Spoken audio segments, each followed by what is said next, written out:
And this was my first like shit moment where I started to realize that I couldn't go without a drink. I hit a point of drinking 24/7. At this point in my life, I had went back to school, and I had got my child development degree. So I wanted to be a preschool teacher. Right? I was going to be a preschool teacher. And so I was really good at being a preschool teacher. So I did. I went back to school and I started teaching, and just life got really hard because I'm telling you, 24/7, I couldn't stop drinking. So for me, it was a matter of, blacking out. I'm a blackout drinker. I wake up in places that I don't know where I am and how I got there. I don't know how I drove home. I'm the one who looks for the car. Like, I got to go check my car the next day. Yep. I have those You're not unknown alone. dents and yeah. So blackout drinker.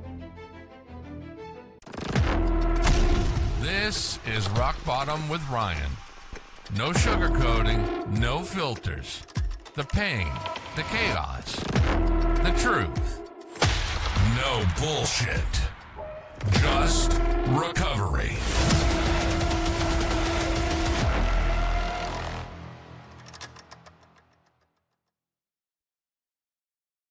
Hey everyone, I just want to welcome you to another episode of Rock Bottom with Ryan, and just want to let you know that this episode is once again brought to you by Sober Strong Apparel. Sober Strong Apparel isn't just lifestyle wear, it's battle gear. Heavyweight tees, hoodies, and gear for ones who draw a hard line. Clean, sober, no compromise. We rep sobriety like a badge of honor, and every piece you throw on says you're a part of the crew that doesn't back down. And every order fuels recovery with 10% donated to treatment facilities, because we don't just talk about it, we stand on it. So check out SoberStrongApparel.com. Use code ROCKBOTTOM, all one word, capital letters, for 15% off. That's SoberStrongApparel.com, code ROCKBOTTOM for 15% off. Check it out. A lot of great gear. I love what this company stands for. Really quality apparel, very thick clothing, t-shirts, sweatshirts, good graphic tees, everything. So check it out. A lot of great options. SoberStrongApparel.com, code ROCKBOTTOM. Thank you for all your support. And don't forget, if you're new to listening to this or have been listening, don't forget to subscribe on YouTube and Spotify to support the show. I appreciate all of you. Thank you so much. Have a great day. Enjoy this episode. All right, welcome to another episode of Rock Bottom with Ryan and Rachel, here with co-host Rachel Sereni, and we have Wendy as our guest today. Wendy, how are you? I am really darn good right in this moment. Yeah. Feeling pretty good in my meditation room, and That yeah, looks feeling peaceful. good. It so is. It's my safe haven. I like it. I love It's that. we're excited to have you on, and we interviewed Michael recently and stuff, so we're excited to hear your story now. And first and foremost, do you have a sober date? What was your drink or drug of choice? Where are you I from? do. All the basics. All the basics. Yeah. My sobriety date is 1/19/19. I love the way that it sounds. It rolls off the tongue perfectly. And I'm going to protect it with everything I have. And I say that because it's not my first sobriety date. I'm someone that came into recovery originally in 2007. Just recently, my sponsor celebrated 18 years. And I was thinking back because when I met her, I was already in program for a year. So that's how long ago I met her. And I started to go, damn, I could have had 19 years, right? That could have. But the truth is, I have a couple sobriety dates. They definitely all serve a purpose. They've all taught me lessons, and they've all got me to where I am today. So zero regrets. All a part of the process. It really Right. is. I know that you don't have to go out and drink. You don't have to lose that sobriety date. There are people who get sober, stay sober, and that's their deal. It's just not my story. And I would not change my story for anything. With that, I'm never changed. I really hope I don't have to change my sobriety date again, too. Like, I really want to hang on to this one. So I really practice a really Course. solid recovery program today. Drinking is what I love to do. Drinking is what brought me to my knees. So definitely a real alcoholic, like they talk about in the 12-step program and, Alcoholics Anonymous, the program, the book, that my foundation is AA. And I practice so many other things too. It takes a lot to keep my mind, my body, my spirit all in line. So the 12 steps is what I practice. I work with others. I am in program and I do a lot of other stuff too. So yeah, drinking for sure. But I can tell you that when I drink, I'll just do anything, anyone, you, whatever. Like I'm a slob. Yeah. I'm a trash can. You give it to me. I go, sure. I don't even have to know what it does. Right. It could take me up. It could take me down. It could totally knock me out. I don't care. Like you go, here, and I have no question other than that. So I don't know. I've dabbled in it all. Uh-huh. The last sobriety, the one that actually took me to my deepest bottom, was really interesting. It was drinking, yes, but I could not stop smoking pot for the life of me. Just it was my emotional crutch. It escaped me from all of my PTSD that I had from my husband's suicide. It helped me go to bed. It helped me wake up. It helped me get through the day, and yet I was so sick and drinking too. I was a 24 drinker. Um, Uh-huh. so drinking, drinking, drinking. That's when the party Yeah. happens. And then Okay, so all the other that's what shit took you falls apart. down, and it was Yeah, hard. So alcohol took you down, but it was hard to kind of fully drop marijuana too, and all the other absolutely. things to cope. Yeah. And Got I it. just want to So take what? it back to, sorry, I wanted You to go first. all the way back to a little bit of backtracking to childhood. Like, where are you originally from? What was your family dynamic like? And let's start from there. Okay. I was just raised in a beautiful family, actually. The one. I'm the black sheep, right? I have a brother and a sister. My parents were married until my dad passed away. My dad passed away very young at 55 from cancer. And my brother, my sister, athletes, the perfect children. And then there was me. Then there was me. There was no abuse in my family. What I can tell you is, though, I did experience a childhood trauma very young, right? There's a couple that I realize today hold a big part of, I don't know, bondage, big bondage in my life, right? A lot of trauma. But the biggest one is probably when I was 11, I experienced a rape when I was 11. I lost my virginity to a very violent rape that I was held in someone's house for, I don't know, a whole school day is what it was. It was a whole school day. And I ditched school that day to go visit a friend. And it was the older brother who ended up assaulting me. And so I know that that part right there in my life just caused a lot of PTSD, a lot of trauma, a lot of wanting to escape from what I had felt deep within, Uh-huh. fear of That is everything and everyone, and the self-esteem, self-worth. I can tell you that happened at 11, and not too long after, I was promiscuous. I was looking for boys. I was looking for the attention. Right. Yeah. Yeah, I went that direction. wow. That's Yes. heartbreaking. Definitely that. But what's interesting also with that is, before I started drinking, drugging, or doing any of that, I started with a lot of self harm, self mutilation, eating disorders. There was a lot of behaviors that were happening way before I ever picked up a drink. And so, again, I think that all cycles back to the experiences that being younger. Wow. That is so after like that took place, like a lot of trauma, sexual trauma victims and stuff. I myself was one of them, but it happened when I was quite a bit younger, so I couldn't like go out and resort to things. But I know it affected my intimate life for permanently, practically. And I was like, and I know that it had something to do with why I wanted to numb myself at a young age and all that. So like after that, I mean, did you start using soon after, or were you kind of looking for an escape with guys, or like how did that work? Like, how did you cope with it? Escape is the perfect word. Like, I just did not want to be in my skin. I did not want to be in my body. I did not want to be feeling the things that I was feeling and thinking the things that I was thinking, the reliving. So, escaping is perfect because, it's like the self mutilation was part of escaping. I could not express what I was feeling, and I was angry, and I wanted my like outside pain to hurt as much as my inside pain. And I just turned to a lot of hurting myself and escaping. I turned to a lot of eating. And yeah, and it was turning to boys. I always say boys, toys, food, you know. I just wanted to have something on the outside fix my inside.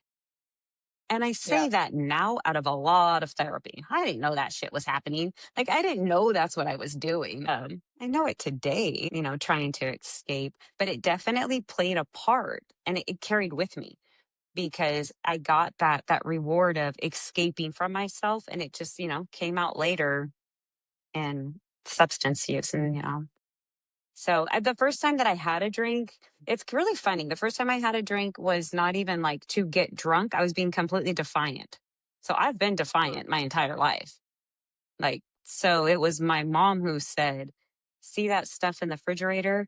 Don't touch that." That's literally all she said. "That's for grown-ups. Don't touch that." I was 9 years old and I drank it. I got sick as a dog. And I remember Yeah. to this day, it was Bailey's Irish cream. And a liqueur. It was just a liqueur. I was drinking a liqueur. I can't smell it today for the life of me. Yeah. Anything Bailey's. I'm like, oh. Yeah. Yeah, it's crazy how it affects us forever Yeah. when we But have it that wasn't one bad tequila. experience. Yeah. That was never my experience with tequila because that was my drink by the end, right? I never had a bad tequila experience. God, tequila was my thing. You never had a bad experience on tequila? Well, I I had mean, all bad experiences on tequila. I Yeah. did, but I was already Really past bad. the line. Yeah, but I was already past the line of that alcoholic. So for me, it was just where I went. Yeah. So Right. the experiences were horrible, Yeah. but the addiction was But so bad and I knew it worked. Yeah, it's and I like me have a and Fireball. question. God, stop. Yeah, Fireball. I don't want to talk No. about it. I had a thing My with Anyways, last Fireball relapse. too. Fireball was my last relapse. Yeah, and yeah, you could get that at the gas station now. It's like right there.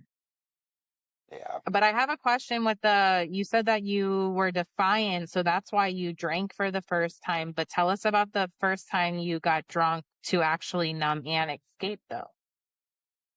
Mm, yeah. The first time that I drank to escape, I was 14 years old and I was walking to high school. It still blows my mind today because I'm not sure exactly why or how I learned to escape. I was nervous. I had all this anxiety and fear. I had to walk past the house of the person who had raped me. That was going to be my route every day going to school. And all I know is I didn't want to feel what I was feeling inside. So I made a big tumbler of vodka and orange juice. And I went to school and it was my first time really like to escape what I was feeling. With that being said, it didn't continue, but that was my first, like, I chose, so then Mhm. it was like 14, then I skipped forward to 18. And that was then where I was just drinking that couldn't stop, have a drink, love the effect, need more, right? And just need more, need more, need more. Were you Puke doing a so I lot could of it on drink your more. own, or was it like something where you're doing it with like friends, It or was like was it a friends. social thing? Oh, okay. Yeah, definitely friends. Ran with an older group, right? I was the baby in the group. Um, Everyone was typically 4 to 6 years older than me. So we're talking, at 12, my baby daddy, number one, is when I met him. So and he was 4 years older. So it was that group, you know. Yeah. So Yeah. when I talk about being 14, that was actually the first time that I got pregnant. So I had my son at 15 years old. Wow. I hear that's Yeah. like pretty common amongst people that start using at a young age. Is like they generally have an older group of friends and stuff that are like they're trying to keep up with them and like maybe fit in a lot of ways, but at the same time you have an Absolutely. old soul because you'd already experienced so much trauma already that you already feel like you're like already up there with them kind of thing, and it just becomes a bad influence. And so I totally Yeah. get Hmm. that. So Yeah, I get it. By the time I was 15, talking about the traumas experienced by 15, I had already seen someone get hit and killed by a car that I felt responsible for. I had the rape at 11. Right. So it was like saw someone die at 10, got raped at 11. and they were back to back that I felt responsible for, right? Like if I wouldn't have jaywalked across the street, this young boy wouldn't have been hit and killed. If I wouldn't have ditched school, I wouldn't have been raped. Like there was all this, like I take responsibility for things that aren't mine. Yeah. But at that point, I had been, by the time I was 14, I had been in a psych ward. Because I was really at the point I wanted to die. And this was all before drinking and using. Right? So I had Yeah. been in psych wards and had a baby and yeah, a lot of shit. And you said it exactly. To fit in, I had to hang out with that older crowd, Yeah. right? I They get it. acted the way I did. They drank the way that I did. I started smoking pot then. All the stuff. Yeah, Yeah. I could relate. I could relate. I had a lot of trauma when I was young and I was hanging out with, by the age I was like 15 or 16, I was hanging out with 22-year-old men, which is terrifying to think of Mhm. now. But yeah, Yeah. You yeah, look that's when back I and you're like, started what the smoking heck were they pot and doing all that. hanging out with young girls like that? Yeah, what the fuck? I have a granddaughter, right? I have a granddaughter and I start to things look different when you have kids or then you have granddaughters or you have nieces and you look at that age, right? When you just see family members and I think back like, holy shit, when I was born, oh my God, no, unacceptable. Yeah. Locking people up. When I got out of college and into my mid-20s, and I still had some friends that were hanging out with girls that are barely out of high school, and I'm like thinking to myself, I have younger sisters around this age, like I'm not being part of that, It's like it just looks bad when you see it from a perspective where you have loved ones that age, and you're like, this is weird. So weird. Yeah. Yeah. So, and always I continued that pattern with older men. So, my first child, I had him at 15. His dad was 4 years older than me. And then got married. And my second husband, I had two more children, but that husband was 13 years older than me. And if you Right. don't And mind me then asking, does that considered statutory, since you were 4 years younger and he was 18? Was there any it could have been. consequences there? There wasn't consequences, but there absolutely could have been.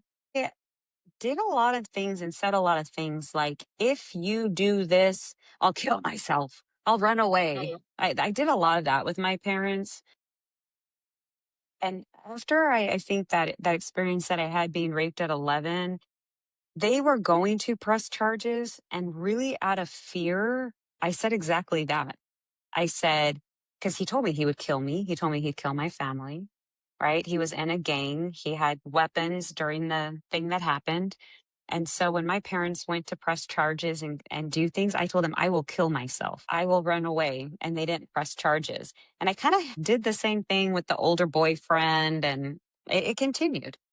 Yeah. Learned behavior. It worked. Yep. So And that yeah, kind of they went with your definitely, defiant, rebellious side. right, exactly. Yeah, don't Oh, tell me what to, and I think some of it too, out of fear. Like I said a lot of shit out of fear and not knowing, and just kind of controlling the whole thing. My parents Yeah. did not know what to do with me. And I have to tell you, my parents are amazing parents, right? This has nothing to do with them. I don't shame them how they parented me or didn't parent me, right? Like they tried their best. They at one point they were going to make me marry him, but they thought, God, he's horrible. We're not going to make her marry him, right? He was a gangbanger. He was doing drugs. He lived on the street. He was not a good person that I had this baby with, right? And so they they let me stay home and took care and helped take care of me. I finished school, I started to work, graduated on time, right? So there was a period of my life where everything was just it was hard, but I was still okay. Met that second husband, had two more kids. Part of my story is as I had kids, I was gaining weight and I was dealing with eating disorders at the same time. And in that time, I gained hundreds of pounds, right?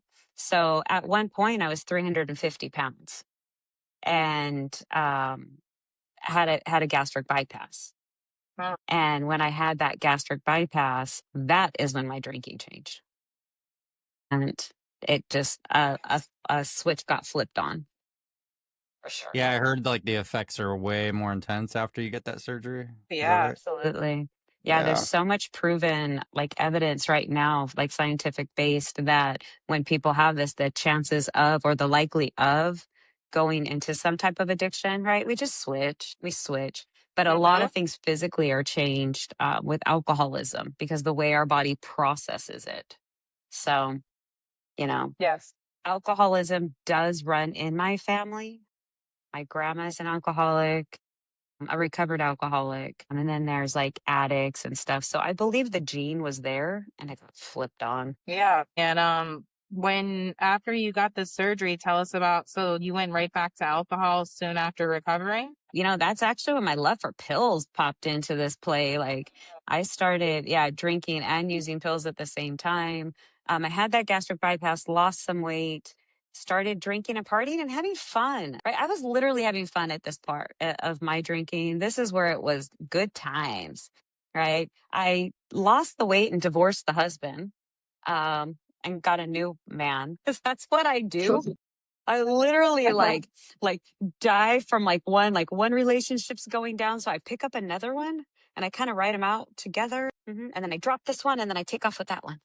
Yeah. And that's not There's mine. always a That's not rebound for mine and me. Michael's story. Let me clear. That's not mine and Michael's story. He,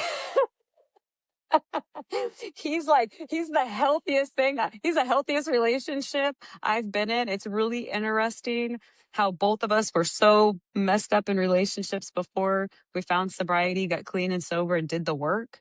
And now Yeah. it's weird being in this healthy relationship. Yeah. And I want to know when he comes into play for sure. Yeah, he's way down the road.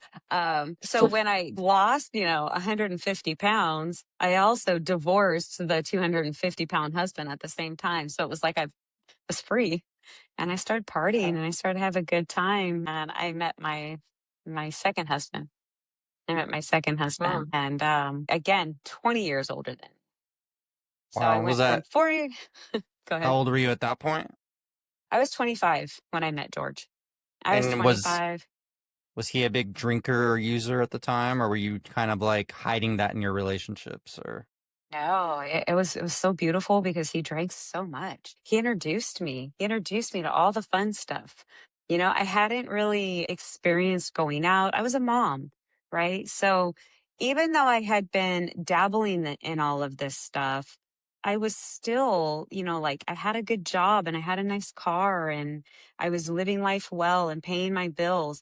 So when I met George, I divorced that husband and got rid of a lot of abuse from that, and then met him and thought he was my next savior, right? Like he was finally the one. And we started partying and having a good time.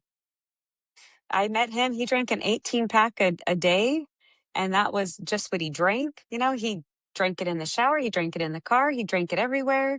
And then we partied on top of it. And so he introduced me to the bars and playing pool and throwing darts. Like, man, I am awesome. Well, I was awesome at playing pool. I can't shoot pool for life now that I'm sober. I can't figure out why I suck so bad. I'm really bad at it. But drinking, I was great. He would say, hit there. And I would just go in. Yeah, my Well, drinking skills and confidence, my game skills were liquid courage. incredible. Now I have no Yeah, I idea how to thought throw I was darts or great. play I pool. was really bad the whole time. I was really So good and now I you, suck. right. I mean, hey, it's not the end of the world. You could practice. Okay. You got this. But Yeah. so you were going to the bars. George, was he acting as a stepfather?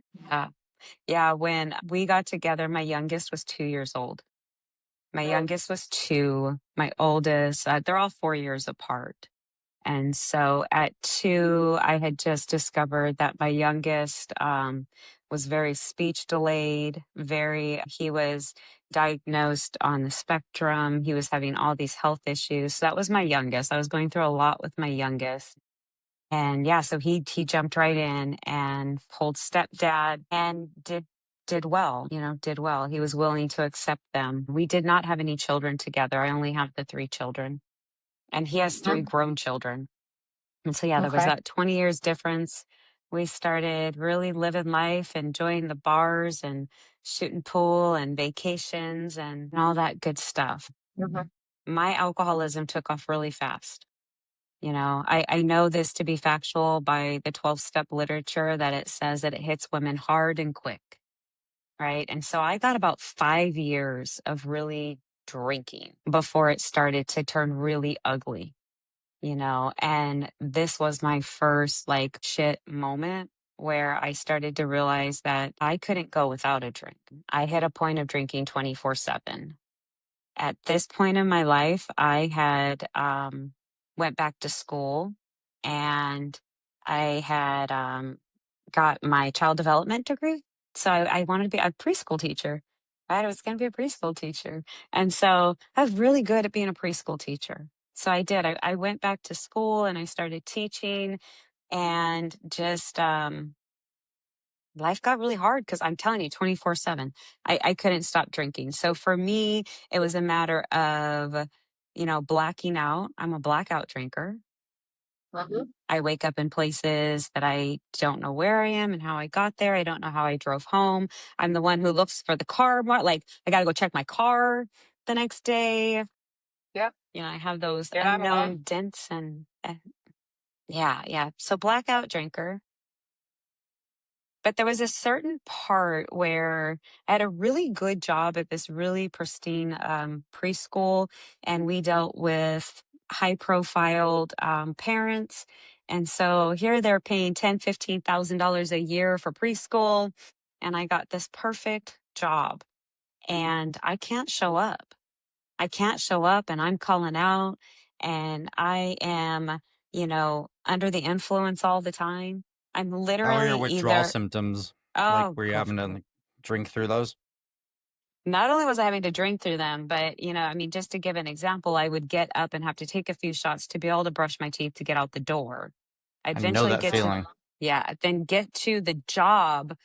And I swear I would say, I'm not going to drink, right? I'm not going to drink. I'm with these babies, right? I'm teaching these kids. And there's me constantly stepping outside to puke my withdrawal. So I'm shaking, I'm vibrating, the teeth are clicking. I can't write my name if I had to, right? The shakes are Yeah. horrible. So within a couple hours, I'm withdrawing. That's where I'm at in this part, and a lot of injuries, right? So I'm constantly putting my head through glass mirrors, and I'm just hurt all the time. Yeah. But the one part where it finally hit me was I was supposed to show up for a big Christmas event for this school. They plan months and months and put so much money into this performance. And I literally called in the night before. I had a drunk call to my boss and just crying, I can't stop drinking. I think I have a problem. So, I always joke around. People make booty calls. No, I called my boss, right? And I did this sob story, which was the first time I'd heard myself say, I can't stop drinking. And I didn't even know, honestly, like I knew how bad it was, but I didn't know how desperate I was. I didn't realize I couldn't stop. And so that phone call, I actually remembered that phone call.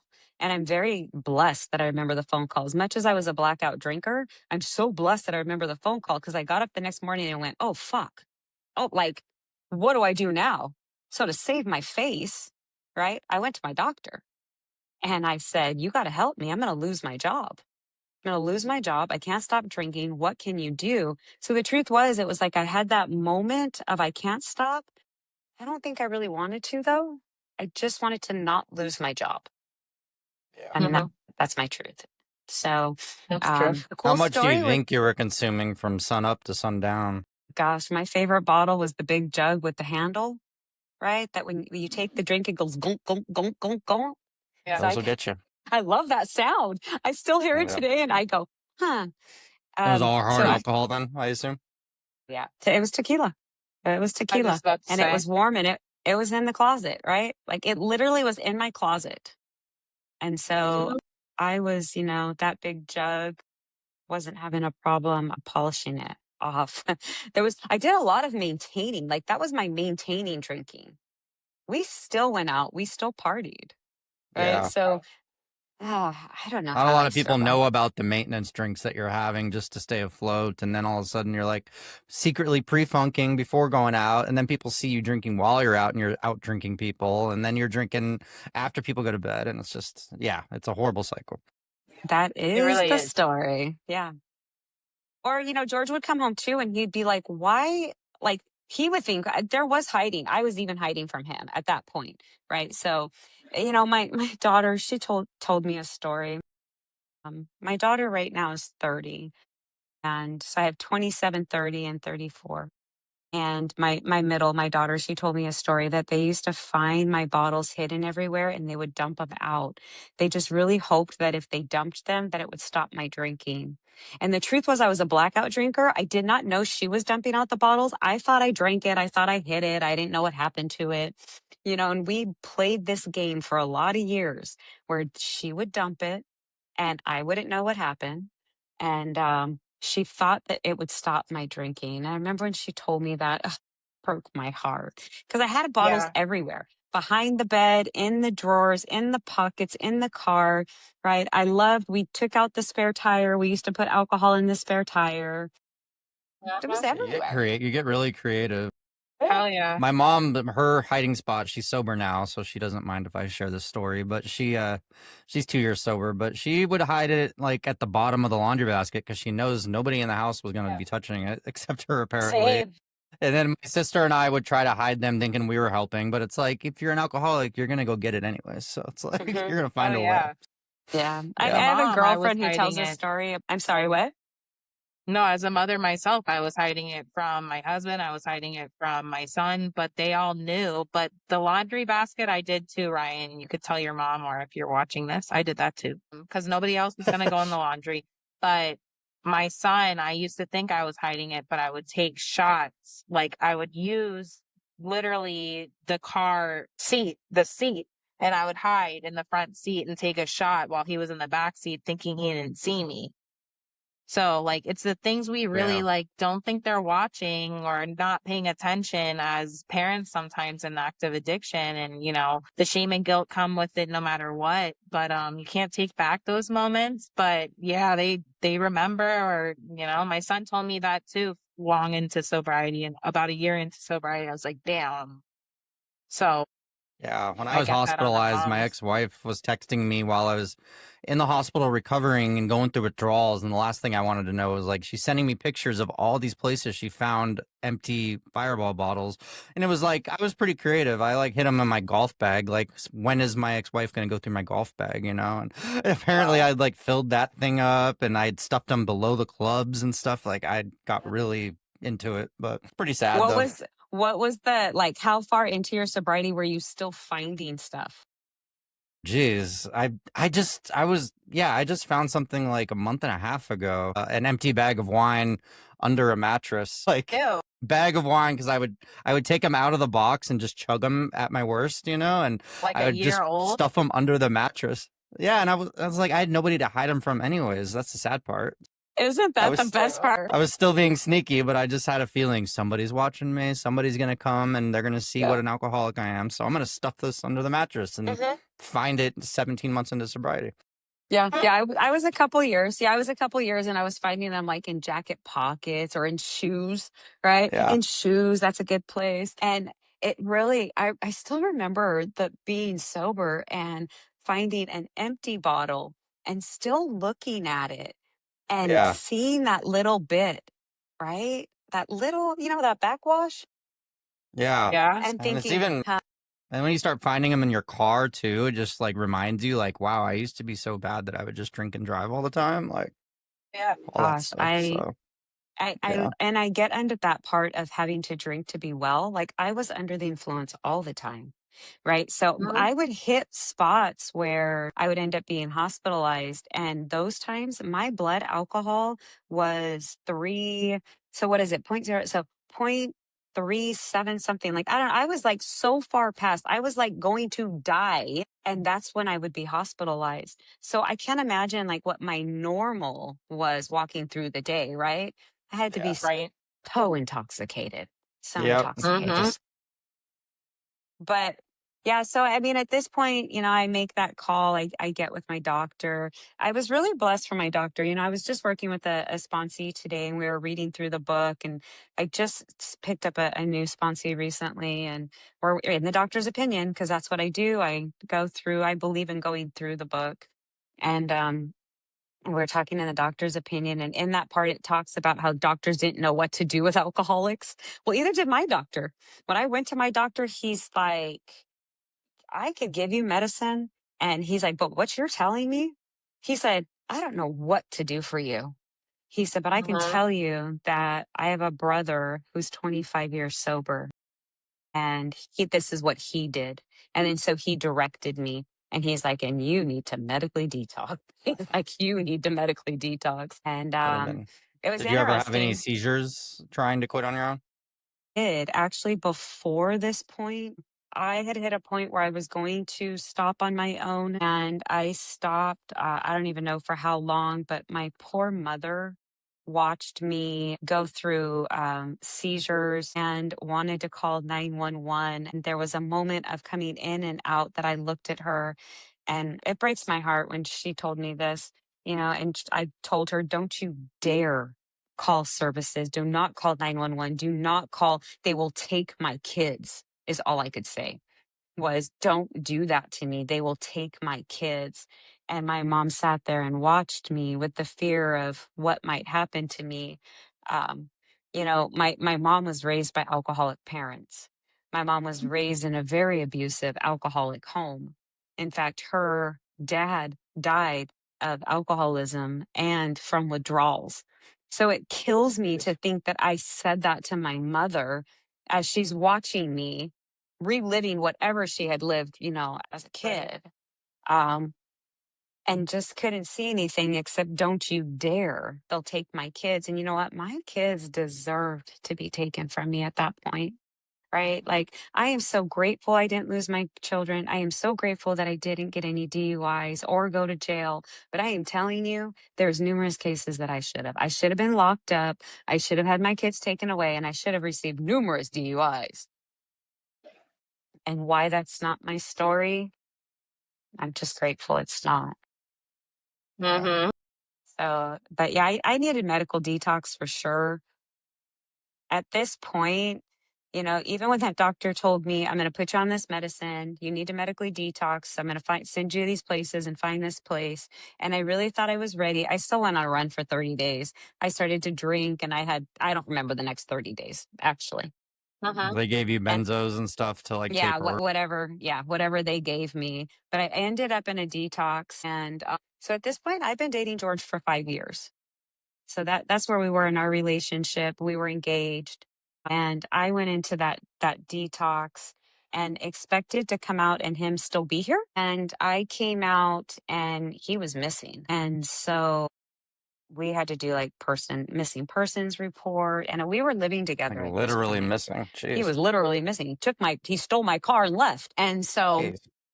like my expedition was gone. We were actually kind of living in that expedition. Even though I lived at my parents' house and I had my kids, I would do this thing where I would take the kids to their dads. It was supposed to be for a weekend. It always turned into a very long weekend, maybe a Thursday, a Friday, all the way to a Monday. That's why I said I couldn't show up for work. Like, I was starting to do that can't show ups. If I started drinking, that's what I did. So I would drop my kids off to their dads and that would be the end of that. And then we would sleep in the expedition in different parking lots and just drink and go to bars and this, that, whatever. One of my funny stories is I actually was sleeping in the parking lot of an AA club and didn't even know it. And so here we were sleeping in the back of our car and we would open up the back of the window and be like, these people are fucking irritating us, right? They're laughing, they're smoking cigarettes, they're drinking coffee at 6 o'clock in the morning. What is wrong with these fucking people? Bunch of Right? happy assholes. I found out later it's literally where my home group. Oh, that's funny. Full circle moment. So hilarious. Those assholes eventually saved my That was life. my thought when I first went in, like all beat up and stuff. I was like, screw these people. They're way too happy for their own good. For real. It's like, Why is everyone laughing? This cannot be anything funny. And so when he ended up missing, we filed that police report and I don't know, it was a month or so. And eventually I received a weird phone call one day, and it was him on the other side of the phone. And he said that he had, tried to take his life with drinking and taking all my pills. He stole the car. He drove down to the beach and just decided he was going to drink himself to death, and was not successful and was in a hospital. And so I, went down there to go get him. And at this point, I'm sober when I went to go get him, right? So I had, about 6 months or 60 days sober. And so when I went to go visit him, I said, look, I'm sober now, and you need to either get sober or we can't be together. And so, I gave him that ultimatum, and I left him in that hospital. I don't know. When I went into detox, he was 175 pounds, and in that hospital, he was 120. And literally almost died, pancreatitis, bleeding out of every hole. He was rescued by 911 in a gutter, like literally drowning in his own blood. And so that was his bottom. So at that point, I was like, dude, either you need to get it together or we can't be together. Like, I found this new life, right? I was 60 days sober, and I was enlightened, right? I had a new life, and started giving the ultimatums. And so, he took the ultimatum. He wanted to be with me. And so he did. He got sober. So we both got sober. We had about 60 days difference in our sobriety, and we got sober, and we went to that parking lot is who saved our life, right? That AA club. And we got sober and did the deal, and I started working the steps and working with others, and life got really good, and he got sober, and we got married and decided to buy a house and move and start a business. And man, life got beautiful. Life got so beautiful. And it got beautiful, and we moved away. And when I moved away, I didn't get reconnected to AA. And he was always very resentful of the program. He never wanted to get sober. Like I said, our life got beautiful and wonderful, and it did. I worked the program. He did not.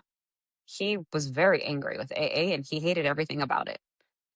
And, so I don't know. I started to back away, and I didn't want to fight for my sobriety anymore. It just got exhausting to constantly fight to go to a meeting, fight to pick up a phone call from a sponsee. Everything was a fight. And it was an abusive relationship, and it was toxic. And He when had really. how long were you sober, and like how did you give in and start drinking again? So I was 6 years sober. We celebrated our 5-year wedding anniversary by drinking together. And so I had 6 years and drank again. And Did so that it was just carry into nonstop right away, or did it was a it slow did. Oh progression? my God. It literally went from let's go check out that bar and have two to I drove home with a bottle of tequila in between my legs, 24/7, didn't stop. And it Back in love definitely with got. it again. Absolutely. It picked up where it left off, and it got worse. Jeez. And I went right back to the self-harm, right? I went back to different types of eating disorders, cutting myself. Like I went right back into old behaviors and just instant. So humbling to hear that, just knowing like Rachel hitting 2 years recently, me hitting 18 months, and it's like how confident we are in our recovery, but it's like, you can get to 5, 6 years and still have that, it still has that power over us, and it's a firm reminder that we just got to stick to the program. Yeah. Yeah. Yeah. Gotta So take what care of your happens health. with me, what I know for sure, absolutely. What happens is, so for me, my God and my recovery are the same, right? So it's like I have God in one hand, my higher power, and I have my recovery in the other. And if I let go of either one, I'm fucked. Like that's just what it comes down to. So they're tethered together, right? So if I let go of my recovery program or I let go of my connection with God, I'm screwed. And I've learned that over the last, 20 years of coming in and out of the rooms. So for me, I have to have my connection with my higher power. I have to have the connection with my program. I have to stay connected, or I let go of something, which means I let go of the other, and I drink, right? My behaviors come back so quickly, like character defects, behaviors, thinking. I have to drink to relieve it. That's what it comes down to. So Yeah.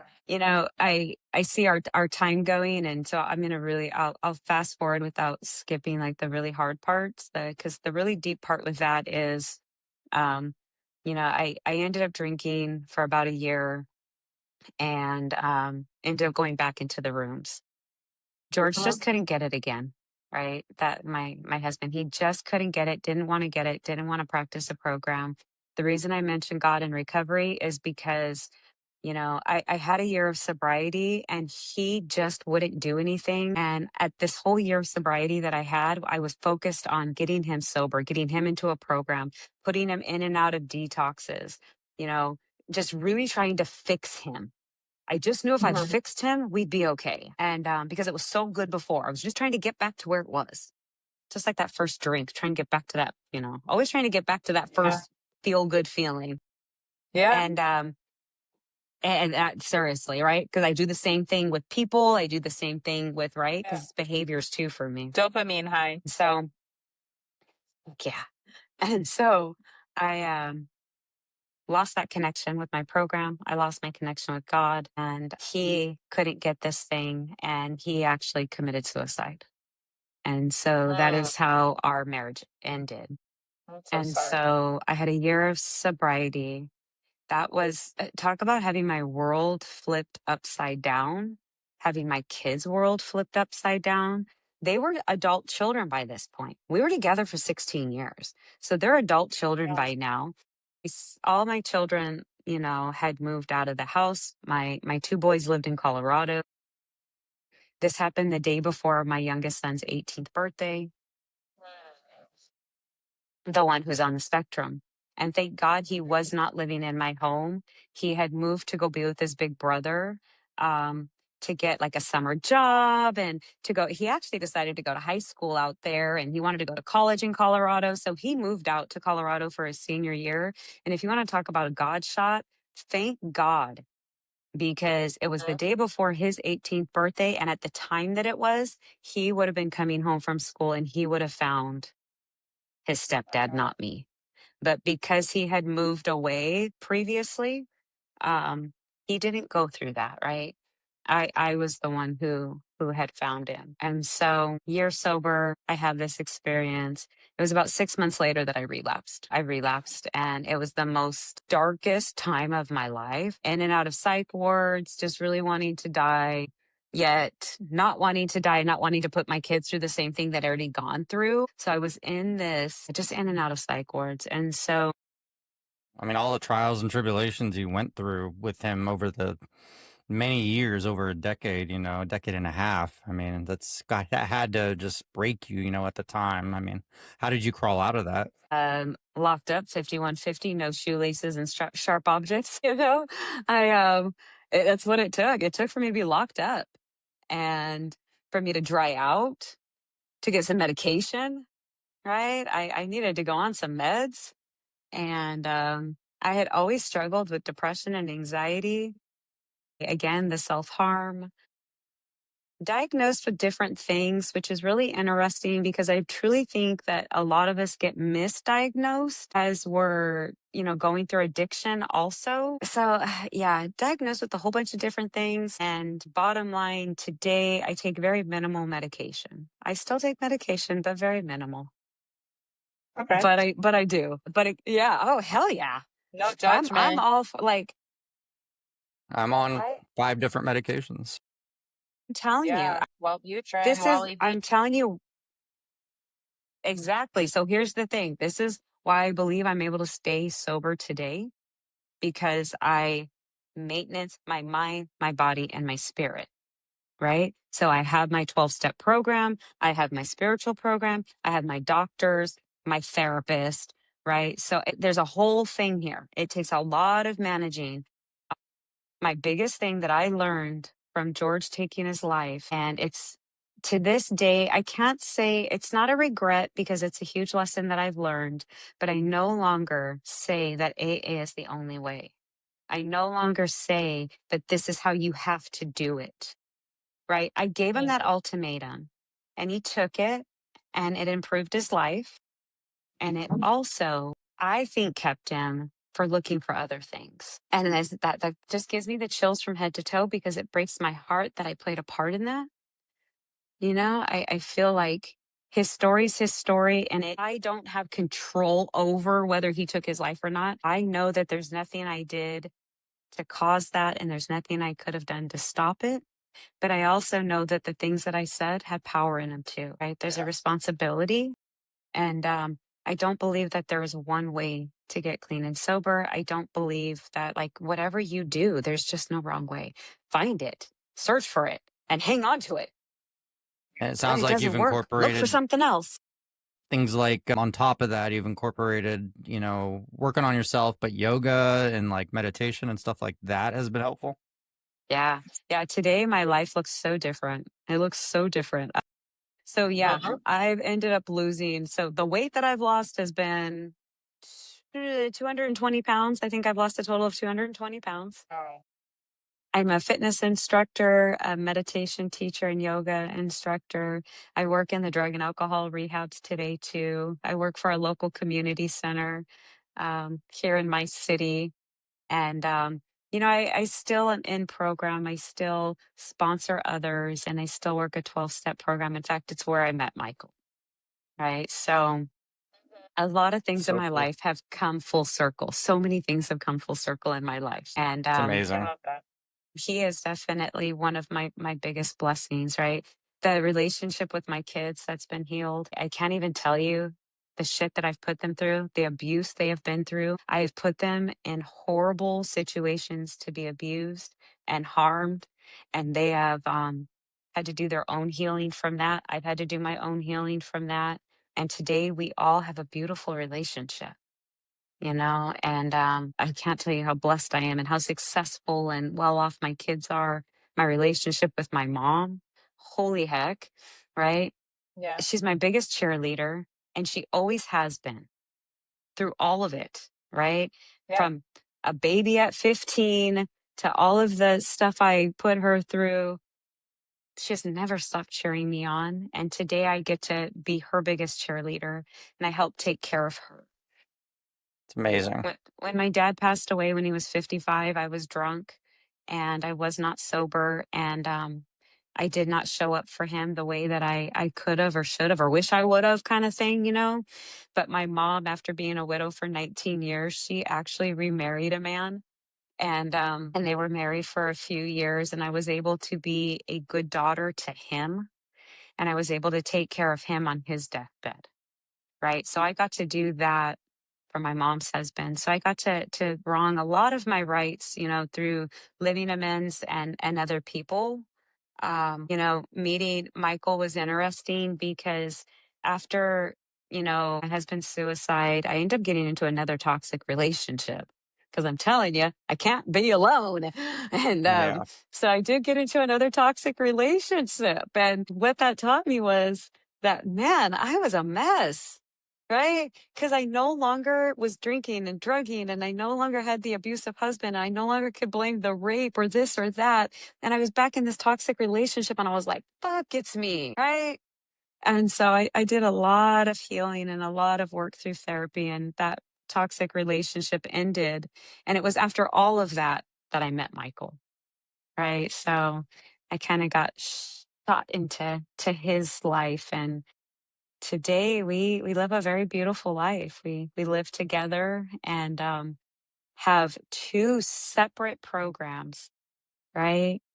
I remember when he moved into the house and we started living together. One of the things I said is, I don't care what your sobriety looks like. I don't care what your recovery looks like. I don't care how you do it or what you do it. I will stay out of it.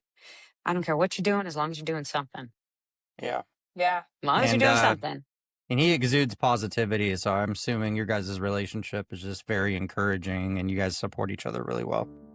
Yeah, it's really like we are literally parallel with each other. We are That's parallel great. with each other, encourage and support each other. And we are so opposite. It's hilarious. Literally black and white, right? Like opposite. But our personalities, man, this is really interesting.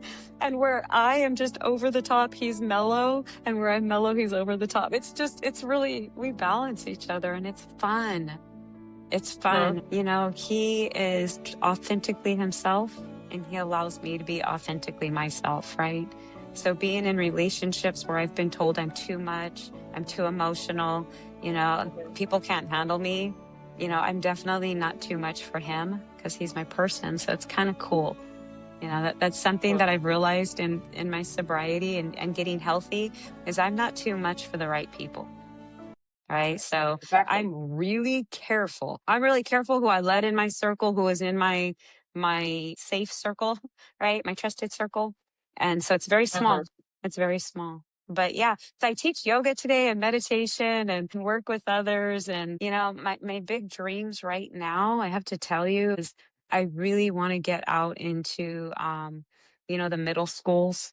I've done some volunteer yoga and meditation in some local middle schools and sit down with these young people and talk to them about breathing and nervous regulation and right being safe and nourishing our bodies and our minds and all this stuff. Because I have to tell you, at 11, 12, 13, at that time, right, where I was really doing all those harmful things before drinking and using, I wish I would have had someone come in and tell me that what you're feeling is okay. That's your nervous system talking to you. Right. Like, I wish I would have been I just wish I would have been educated, and we didn't know what we knew then. I'm quite older probably than you guys. So, just, we didn't know. Yeah. And so I want to be a part of educating and giving it away in that sense. Right. That's the part that I talk about, that mind, body, spirit. Right. So I really want to give back to the youth and show them how to regulate their nervous system so that they don't have to go into self mutilation and eating disorders and drinking and drugging to escape their own bodies. Right. I agree. And this kind of leads into something similar, I'm assuming. I don't know. If somebody sober, curious, or in early recovery is watching this episode right now, what advice would you give them? I love the word sober curious, right? Because I've been there where it was like, what do I do? How do I do it? Right. And that's, I think for me, is ask for help. Ask for help from trusted people. Closed mouths don't get fed, right? Podcasts like you guys, I love the whole thing of podcasts and people recovering out loud, right? There's so many resources online, right? I would say look for it, seek it, right? And if it does something in your system and it intrigues you, investigate, use discernment, right? Use, I just, because it's not one way. It's not one way. I don't I'm not going to discourage one or the other. Find what works for you. If it works for you, do more of it. If it doesn't, back out and look for something else. Right. But I really think it's closed mouths don't get fed. And no one knows if you're hurting. Right.